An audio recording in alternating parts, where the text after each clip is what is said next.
Bom dia, galera, estamos aqui em Cascavel já. Vou começar hoje a abertura do Paranaense Motocross. É isso aí, vamos filmar um pouco do bastidor para vocês aí. O pessoal já está ali confirmando a inscrição e fazendo vistoria nas motos.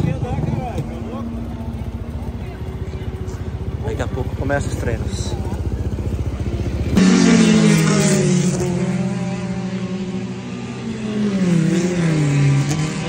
Aqui é o autódromo e lá é o motocross.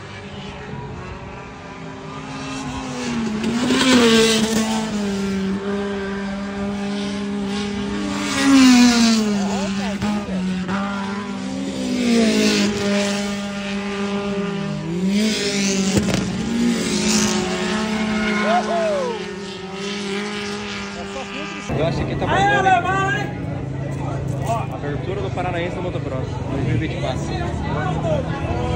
fila aqui tá. Aqui a pistona é massa, hein? Vai dar boa hoje. Começar o treino da intermediária agora.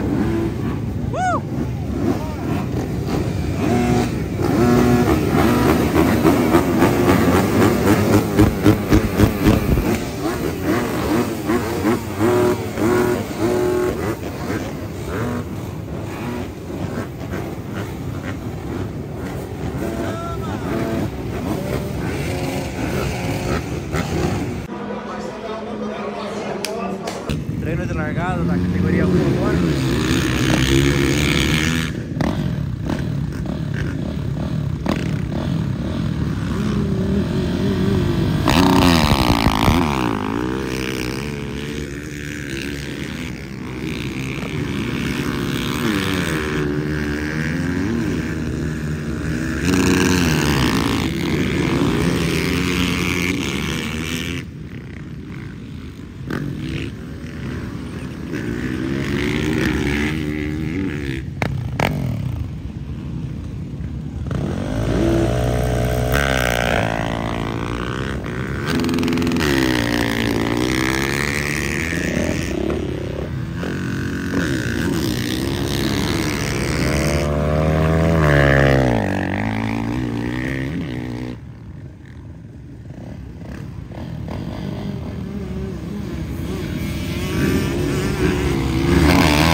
Bora fazer a foto da família agora aqui no intervalo da manutenção.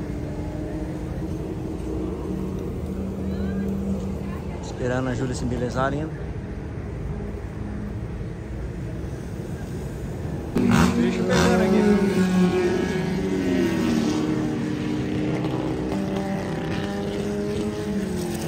Ó o Fuscão.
A mãe vai fartar.